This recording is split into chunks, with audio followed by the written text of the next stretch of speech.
Hey friends, and welcome to the Healthy Beyond 40 podcast.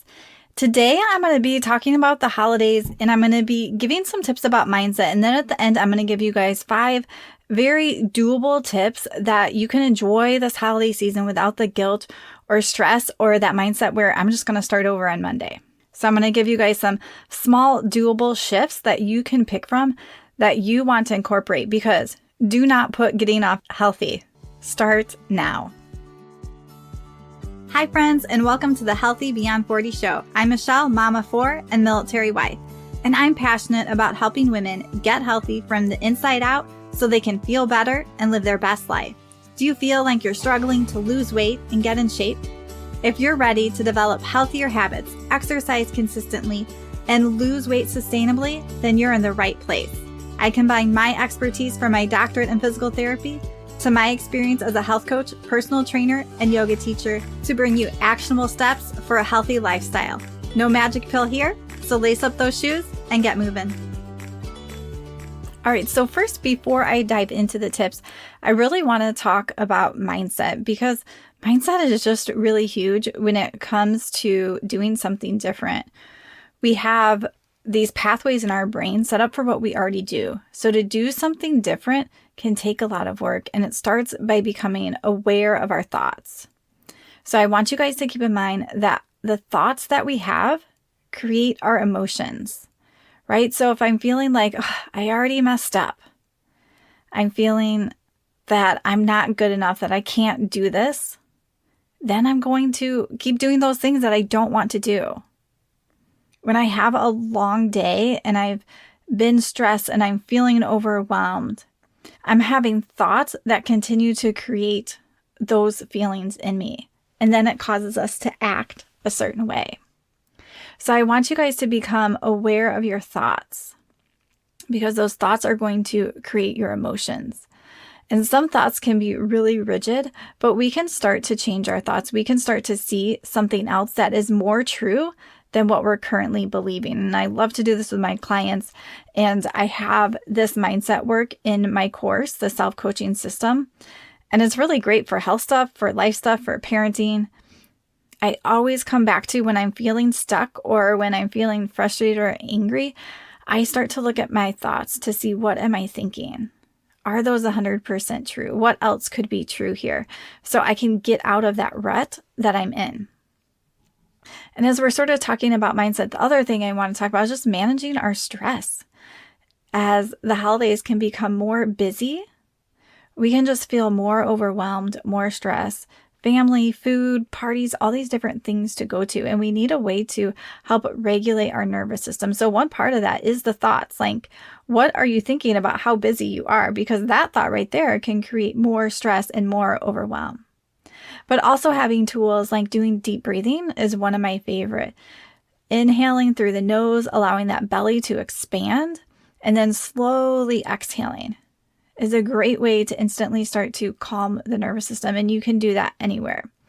This is why I also like to do yoga, because I am not only doing exercise, moving my body, stretching, but it incorporates breath with it. The other tool I like to do that you guys have probably heard me talk about before if you've been listening is EFT, or tapping. And this is a great way to just calm the nervous system and to release some of those emotions that I'm feeling.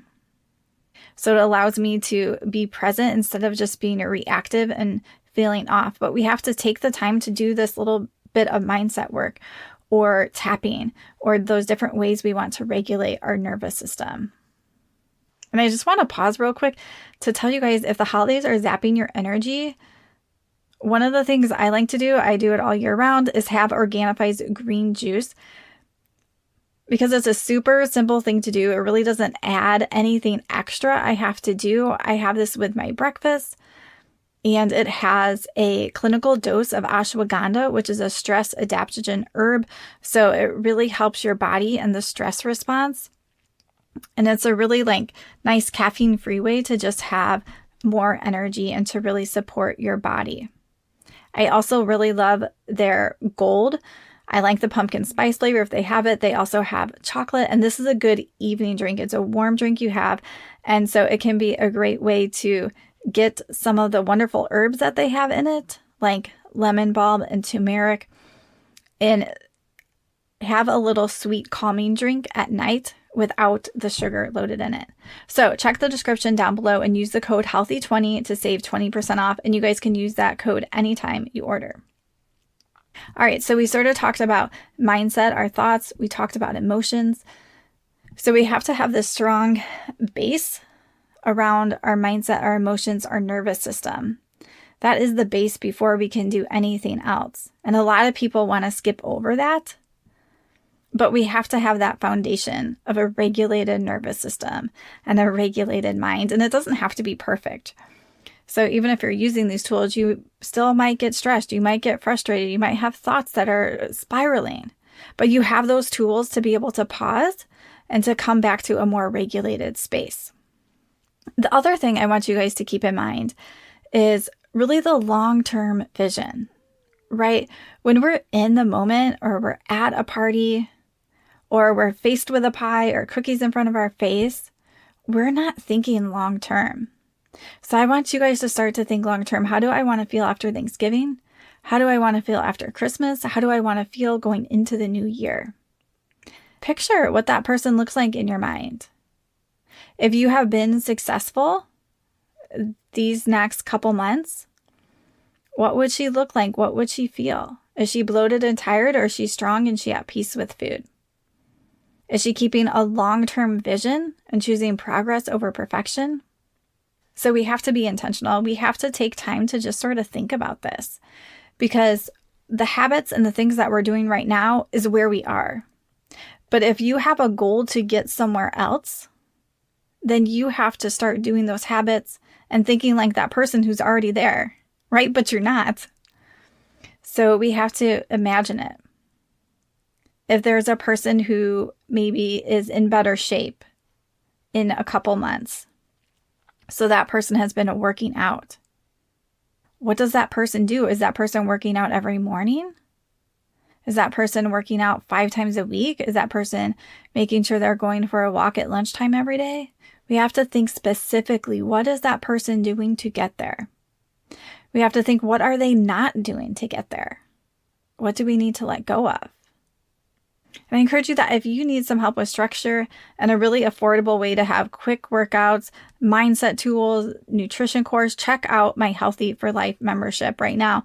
It's only $25 a month and it is a one-stop shop. So if you guys are listening to this and you're not sure how to take that next step, then I encourage you to check that out. All right, so next I want to get into 5 doable tips to have a healthier holiday. And I'm going to give you 5 tips. This doesn't mean that you do all of them. Maybe you do. Maybe there are some you're already doing. Maybe there's some that you need to tweak. So I want you to make it your own. So after I give these ideas, and you've also heard the mindset pieces, maybe that's what you need to focus on instead. Really pause after this episode and think like, what do I need? What is going to help me get to that future person that I'm imagining? What would be some of these beginning habits she's doing? Because we don't have to do it all at once. We don't have to change to 10 new habits at once. It's going to be better if we start piece by piece, maintain consistency, and then add some more on. All right, so the first one is making sure that you're eating protein and non-starchy veggies first. So this helps to stabilize blood sugars. It helps to give us the nutrients that we need, and also to curb cravings. So non-starchy vegetables are ones that don't have starch. So this means no potatoes, no corn. Those are starchy and full of carbs. But when we have non-starchy veggies first, that really can help our blood sugar, and it really gives our body the nutrients and the phytochemicals it needs. So again, this isn't perfection. This may be, I really need to focus on this for breakfast or lunch or dinner. You could pick one meal. Maybe if you're sort of doing this already, maybe you're ready to do it at more than one meal. So make it your own. Number 2 is making sure that you're moving your body each day. So right now for me, one of my habits is that I move my body. So I'm either going for a walk or I'm doing a workout before I get on the computer or my phone. So when I wake up, I first do a Bible study and a devotional. And then since I homeschool my kids, I may go do our morning time with them. If I do that, I'm going to still work out before I'm even able to check my email or do anything else. So I am moving my body before I can get on my computer or phone. So I encourage you that moving your body may be a short walk. It may be a 10-minute strength workout, whatever it is, but move that body. We just feel so much better when we're intentional about that. And it also feels better just to have it sort of checked off the list for the day. The third tip is to pause and take some deep breaths. So this could be something you're going to start your day with. This could be something like when I'm feeling hungry, I'm going to pause and take a few breaths first. Or when I'm just going to reach for food, I'm going to pause, take some deep breaths, see if I'm actually hungry.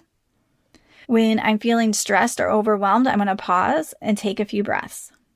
So this one will look different in everybody's life depending what they need. The root is all the same. It's going to be deep breathing and calming and regulating our nervous system. So if this is one you think you need to add, think of specific times or actions when you're going to do this. Like when I'm stressed, before I eat, when I'm grabbing a sweet, whatever that is, that tends to be a little bit of a trigger for you.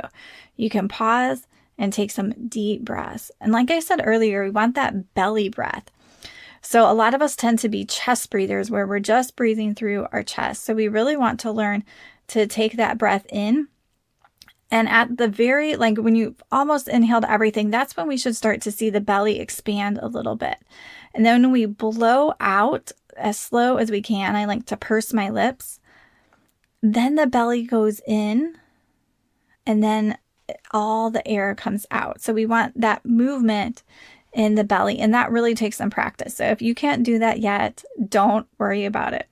I remember one of my first yoga classes and they were doing the deep breathing and I could barely do a few breaths and I felt out of breath. So it definitely takes some training, but it really does help to regulate our nervous system. Tip number 4 is give yourself some grace. So if you're committed to morning workout and you missed a workout for some reason, or you went out to eat and there wasn't what you wanted, or you grabbed a treat when you really didn't want one, whatever that is, give yourself grace. Yes, be aware of it and be intentional about what you want to do next time. Maybe dig a little bit to what was going on and what can I do next time. But when we just stay feeling guilty, that just keeps us stuck. So give yourself grace and move on. Make a plan for next time. I find so many people just get stuck and then they sort of spiral out of control just because they couldn't give themselves grace or have compassion for themselves. Tip number 5 is plan your day. This is huge. So we don't have to plan it to a T, but we have to be intentional. So if you are planning to get a walk or a workout in, you need to plan when you're going to do that. You need to plan your meals. You need to plan downtime or rest time. Whatever those things are that you want to be intentional about, you have to plan it. So I sort of like to plan my whole week out. I keep a lot of things in Google Calendar, but I will write out on a paper calendar too what my week is looking like. And each day at night, I'm typically looking at the next day, seeing if there's anything else I need to do, setting alarms on my phone. How did we not live with phone alarms before? And I'm sort of set up for the next day. And I know what I need to be really intentional about.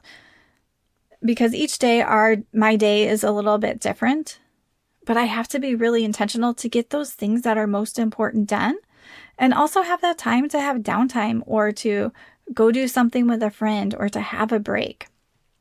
So take that time to plan your day, especially during the holidays when things are different. We can be intentional and it really makes a big difference. All right, friends, so you don't have to do everything perfectly. Do what's doable, find your starting point, pause after this podcast and really think, what is the 1 or 2 things that I need to work on? If you have more things, write them down and come back to those in another month or 2. But we have to start with small shifts. We have to start from a regulated nervous system and a regulated mind. All right, friends. And if you guys ever need extra support, just reach out to me and set up a free call. All right, guys, have a good week.